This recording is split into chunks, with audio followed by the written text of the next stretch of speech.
A cleaning lady was forced to take her son to work, and the millionaire's gesture surprised everyone. Elena Ramirez was used to waking up when the night still clung to Madrid. While the city still slumbered, her day began at 4 in the morning. She slipped into her worn coat, carried a small lunchbox she had prepared, and stepped out of the tiny apartment tucked in a poor district. Her job, night janitor at one of the city's most prestigious law firms, allowed no room for lateness. It wasn't just a job. It was the fragile lifeline keeping her and her little boy, Mateo, afloat in this unforgiving city. 3 years earlier, a tragic car accident had taken the man she loved. Since then, Elena had been both mother and father, the sole provider. The calluses on her hands from scrubbing floors and polishing marble bore witness to her resilience. Once she had been an elementary school teacher, but the economic crisis shut down the school, forcing her to take whatever work would pay the bills. Mateo, her 6-year-old with eyes bright as dawn, was the reason she never gave in. No matter the exhaustion after long shifts, his laughter filled her with enough strength to keep moving. That morning, as Elena was getting ready for work, her phone rang. It was the babysitter, her voice weak and feverish, too sick to care for Mateo. Elena froze. With no relatives, no close friends in Madrid, she had no choice but to take her son with her. "Mateo, today you'll have to come to work with me," she told him, crouching to meet his eyes. "Can I bring my crayons?" he asked eagerly. "Yes, but you must promise to stay in the staff lounge, no running around." "I promise," he declared, hand raised like a little soldier, his eyes sparkling. That morning, the headquarters of Cortez and Asociados glowed like a fortress. Elena led her son into the staff lounge, handed him a small notebook and crayons. She kissed his forehead. "Stay here, sweetheart. I'll be back as soon as I can." But Mateo was not the kind of child who stayed put. Minutes after Elena had bent over scrubbing a marble corridor, the sound of tiny footsteps echoed in the distance. Her heart skipped a beat. He was gone. "Mateo!" she cried out in panic. A burst of laughter answered her, ringing down the grand hallway. She followed the sound, breath quickening, until she stopped before the carved mahogany doors of the firm's main boardroom. She had never dared step inside. Tonight, it hosted an intense negotiation between international partners, men in expensive suits, multi-million-euro contracts laid across the polished table. But when the doors flew open, the sight froze her in place. The long mahogany table looked like a battlefield.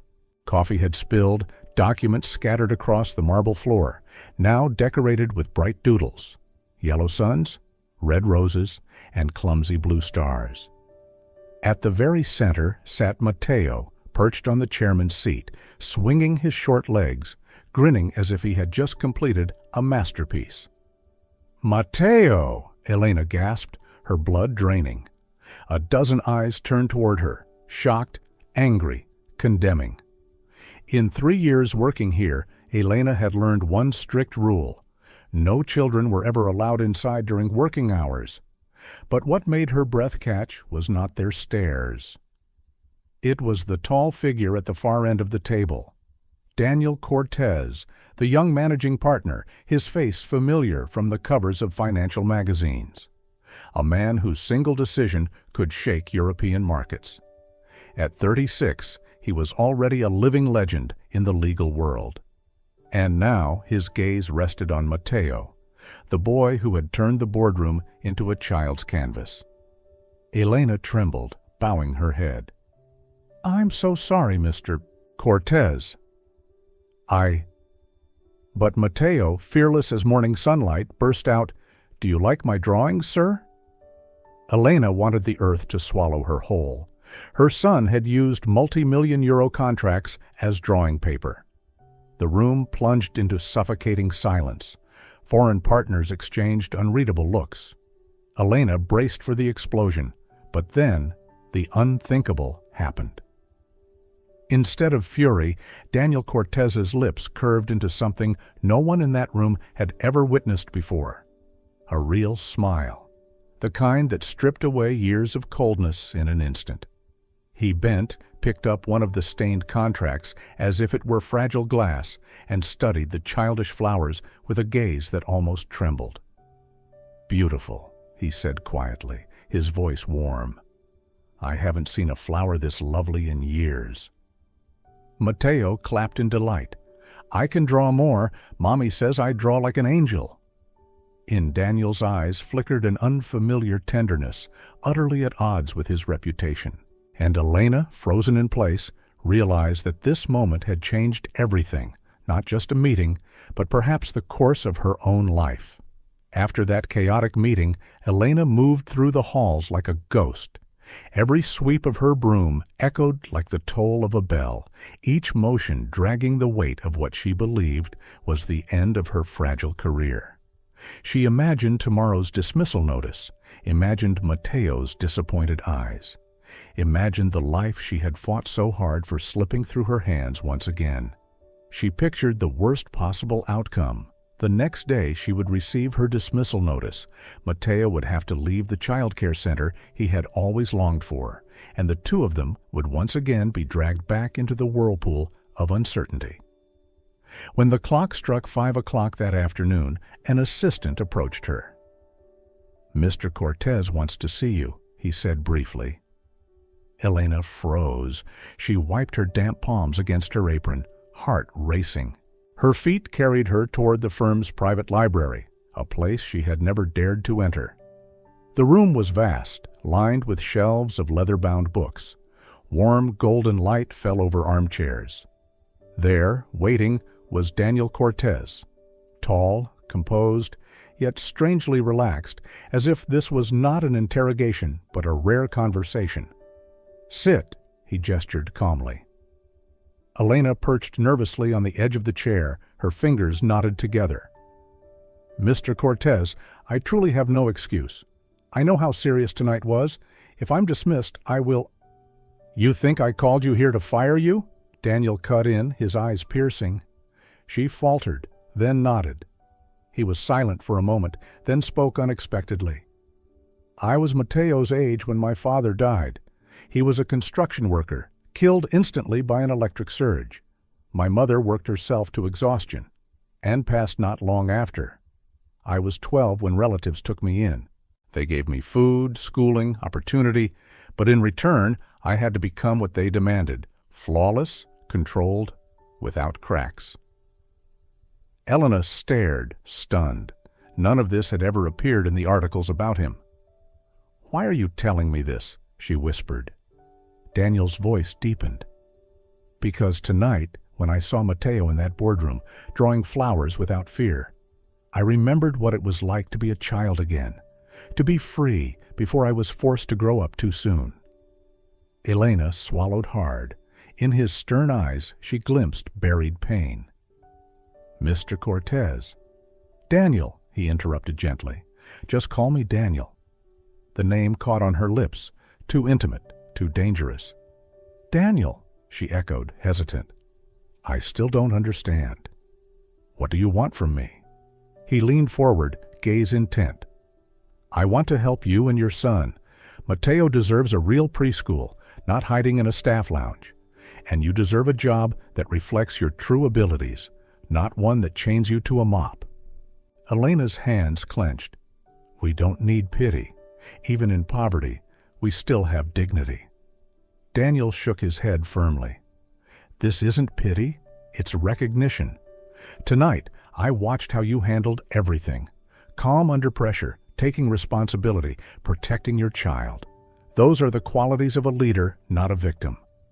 Her breath caught. Marcelo's warning echoed in her mind. Never trust the rich. They always play their games.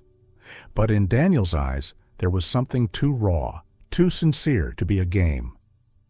"What exactly are you proposing?" she asked softly. "I want to offer you a new role at the firm, coordinator of employee family programs. You'll organize activities for employees' children, summer camps, reading clubs, art workshops, a fair salary, flexible hours, so you can be with Mateo." Elena's heart pounded. In exchange for what? The question cut deep. Daniel flinched slightly, then answered slowly. "In exchange for nothing. Just let me know you better, as a person, as a mother. It's been a long time since I met someone real like you." Mateo stirred drowsily in Elena's arms. Daniel's voice softened, unexpectedly warm. "Mateo, would you like to be my friend?" "Yes," the boy mumbled, clutching Daniel's finger. Elena felt her defenses tremble. Part of her wanted to believe, part of her stayed wary. Before her no longer sat only a cold, untouchable boss, but a lonely man longing for connection. And perhaps that was the most dangerous thing of all. In the days that followed, Elena lived in a state of disbelief and hesitation. Daniel's proposal echoed in her mind like a tune she couldn't shake. Many times she thought of refusing, of returning to the mop and bucket she knew so well, for at least those were within her control. But whenever she saw Mateo clutching his crayons, proudly telling everyone about Mr. Daniel who liked my drawings, her resolve wavered. Then the decision came. She was invited to the HR office, where the manager handed her an appointment letter. Coordinator of Employee Family Programs. A new position, double the salary, and most importantly, flexible hours so she could be with Mateo. Elena held the paper with trembling hands, overwhelmed by both joy and fear, as if it might all vanish like a fragile dream. Mateo's first day at the company's childcare center was a moment Elena would never forget. He darted into the sunlit room where other children played with bright toys. His eyes lit up. "Mommy, I love it here. They have crayons, too." Elena stood still, her vision blurred with tears. For the first time in years, her son was simply a child, no longer confined to a cold staff lounge, but free to play and belong. Her new job came with its own challenges, no longer buckets and mops, but documents, schedules, and budgets. Her task was to organize activities for employees' children, reading clubs, art workshops, small summer camps. At first she stumbled, misfiled forms, misplaced schedules.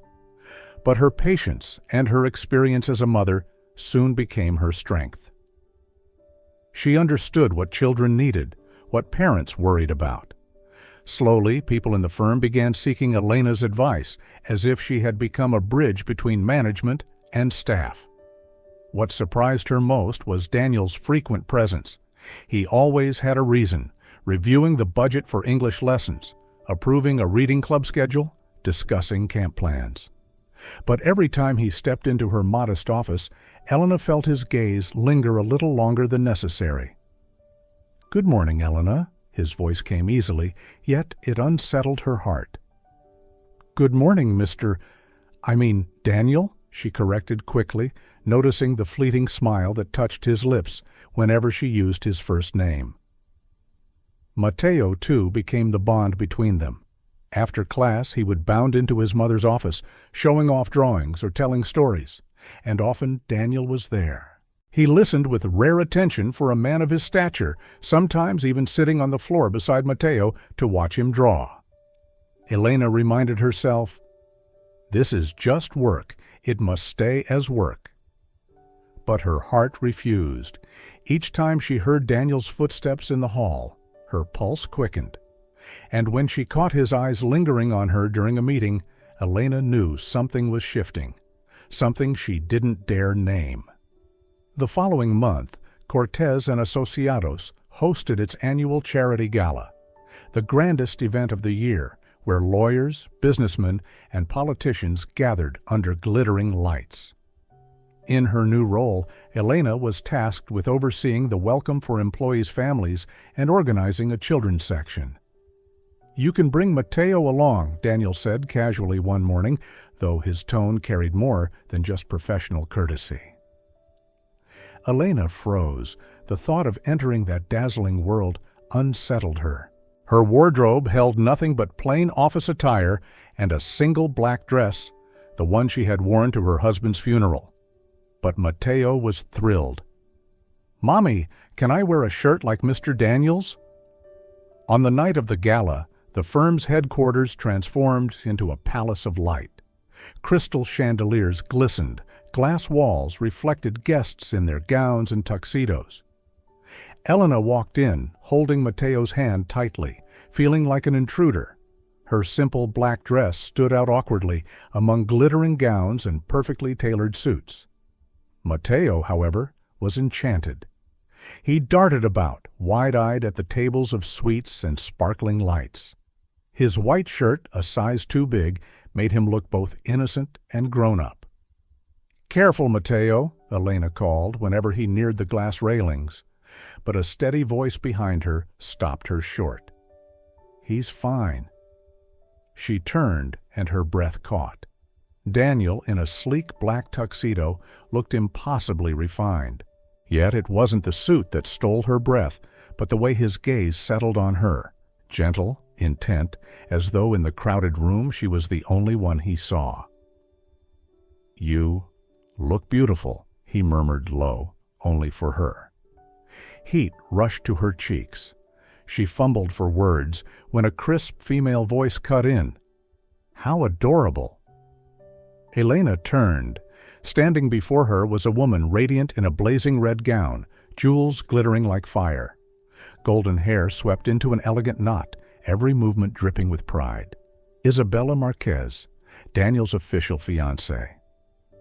"Aren't you going to introduce us, Daniel?" Isabella asked, tilting her head, her smile razor-thin.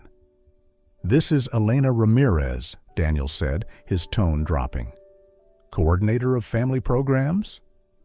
"Oh, I've heard. From janitor to coordinator in just weeks. How inspiring?" Her voice was honeyed, but every syllable carried venom. Her eyes flicked to Mateo, cold and sharp. "And this must be your son. Surprising that Daniel allowed an employee to bring her child to such an exclusive gala." "Mateo is my personal guest." Daniel's voice was ice, as is his mother. The air thickened. A few guests began glancing their way. Isabella's smile remained sweet, but her grip tightened possessively on Daniel's arm. "Of course, darling. I was only concerned with protocol," she said smoothly. Elena's cheeks burned with humiliation. No matter Daniel's words, no matter his protective stance, the truth rang in her chest. She did not belong here. She bowed her head. "Excuse me, I need some air." She slipped onto the balcony, where the night wind of Madrid bit at her skin. The city stretched below, lights like an ocean of stars. Mateo sat in a corner, busy with his crayons. "Mommy, are you sad?" he asked. "I don't like the blonde lady. Her eyes look like a witch's." Elena laughed despite herself, though her chest ached. "Mateo, don't say that." "But it's true. And I think Mr. Daniel doesn't like her either. I saw them arguing." Before Elena could respond, footsteps sounded. Daniel appeared, tie loosened, expression tense. "May I sit?" he asked. She nodded, too weary to refuse. He lowered himself onto the stone steps, careless of his expensive tuxedo. Silence lingered, then he spoke. "I'm sorry about Isabella. She shouldn't have spoken that way." "She was right," Elena said quietly, eyes on the city. "I don't belong in this world, Daniel, and I never will." He turned to her, something fragile flickering in his gaze.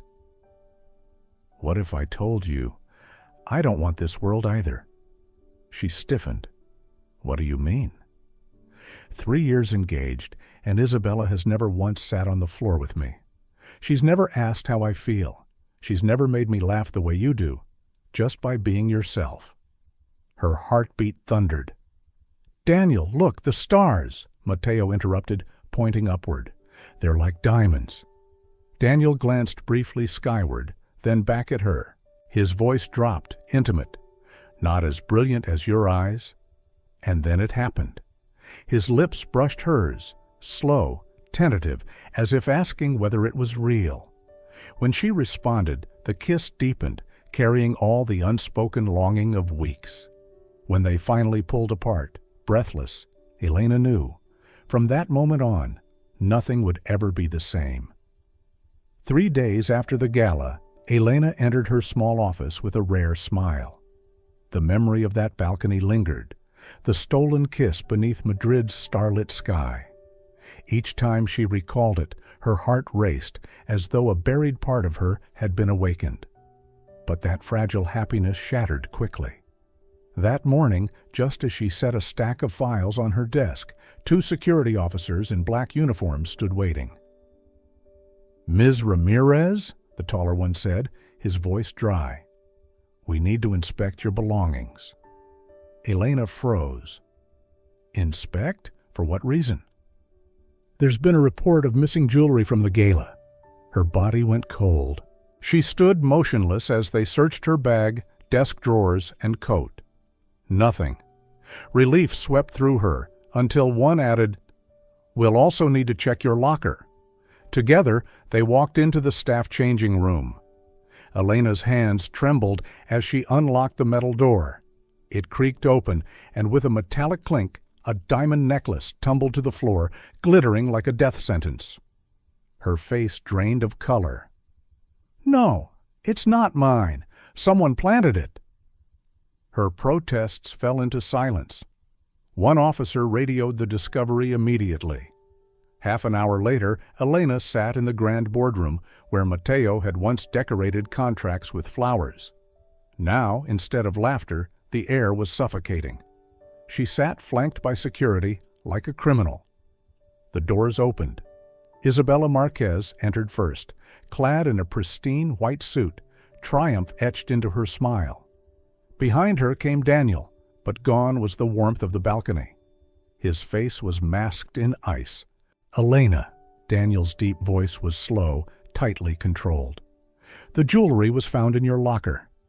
"Daniel, you have to believe me," she cried. "I didn't take anything. Someone planted it. You know I would never—" His green eyes pierced into her, cold and unreadable. "Security footage shows you were the last to leave my office after the budget meeting last night." "Yes, because you asked me to review the documents," she pleaded, desperation breaking her voice. "You know who I am. You've seen me with Mateo. You know I could never do this." For a heartbeat, doubt flickered in his gaze. But Isabella placed a hand on his shoulder, her tone sweet as poison. "Daniel, I know this hurts, but sometimes desperate people do desperate things. She has a child to support, bills to pay." "Enough!" Elena shot to her feet, trembling. "Don't you dare use my son to justify your lies." Isabella's smile sharpened. "Lies? And yet, who had the necklace in her locker?" Elena turned to Daniel, pouring all her strength into her eyes. "Look at me. Really look at me. And tell me, do you truly believe I'm capable of this?" For a fleeting second, she thought she saw the man who once sat on the floor to listen to Mateo's stories. But Isabella leaned close, whispering into his ear. His face hardened. "I'm sorry, Elena, but the evidence is overwhelming." Her heart broke. "No, this isn't evidence. It's a setup. She framed me." Elena pointed directly at Isabella, her voice ringing. "You saw us on the balcony. You wanted to destroy me." Isabella sighed theatrically, feigning pity. "I understand your desperation, but accusing the victim is pitiful." "Enough!" Elena's voice cracked into a scream, her tears falling unchecked. "Enough lies, enough games, enough masks. Daniel, you're a coward. You would rather protect your spotless world than protect the woman who trusted you. You would rather chain yourself to a lie than risk the raw, terrifying beauty of something real." Daniel's face paled as if struck. "Elena, Don't say another word," she cut him off, voice shaking. "You've said enough. When the truth comes out, remember this moment. Remember that you chose fear over faith." She turned and strode toward the doors. They closed behind her with a heavy finality. An hour later, Elena packed her few belongings into a box. Mateo stood at the doorway, confusion in his eyes. "Mommy, are we going home? Is Mr. Daniel coming with us?" Elena hugged him tight, a tear slipping into his hair. "No, Mateo, Daniel is staying here." And so, beneath the glittering lights of Cortez and Asociados, Elena carried her child away, unaware that from the 40th floor, Daniel watched in silence, fists clenched, eyes torn with conflict. Meanwhile, in a shadowed corridor, Isabella's lips curved into a victorious smile. 2 weeks after Elena left Cortez and Asociados, life returned to its harsh rhythm, scrubbing small offices for meager pay, just enough to cover rent and simple meals. Every morning she rose at 5, hauling buckets, bending over floors where no one knew her name. Mateo no longer asked about Daniel, but sometimes Elena caught him sketching a man with sad eyes in his notebook. "At least one of us hasn't lost hope," she thought, swallowing back tears. That morning, as she scrubbed the floor of a dental clinic, her phone buzzed. It was Marcelo, the lawyer friend who still kept in touch. "Elena, turn on the TV. Something huge just happened." She looked up at the wall-mounted screen in the waiting room and froze. On the press stage stood Daniel Cortez, his face gaunt, his eyes blazing with resolve. Beside him, Mr. Marquez, Isabella's father, looked pale, on the verge of collapse. "The recordings we are releasing today," Daniel began, his voice like steel, "prove a deliberate conspiracy to frame an innocent employee. Isabella Marquez used her access to plant jewelry in Ms. Elena Ramirez's locker. She manipulated testimonies, orchestrated a cruel scheme to destroy a woman's honor." Elena clutched her mouth, her heart pounding. Daniel pressed on, voice unyielding. "These actions are not only criminal defamation, but they reveal a dangerous pattern against everything Cortez and Asociados stands for. Effective immediately, our alliance with the Marquez family is dissolved. And personally, my engagement to Isabella Marquez is hereby terminated." The room erupted. Mr. Marquez trembled, attempting to bargain. "Daniel, we can resolve this privately. There's no need to—" "There is," Daniel cut him off, his voice a blade. "For years, you used this engagement as a chain around me. But you never knew I was quietly buying out minority shares. As of today, Cortez and Asociados is fully independent. No one controls me or my future." Elena stood frozen, a storm of emotions raging inside, anger, pain, and somewhere, a fragile spark of hope. That afternoon, a knock sounded at her modest apartment door. Elena hesitated, then peered through the peephole, her heart clenched. Daniel stood there, not in a luxury suit, but in a simple white shirt and worn jeans. Dark circles shadowed his eyes, proof of sleepless nights. "Elena," his voice was hoarse, "may I come in?" She averted her gaze, but opened the door.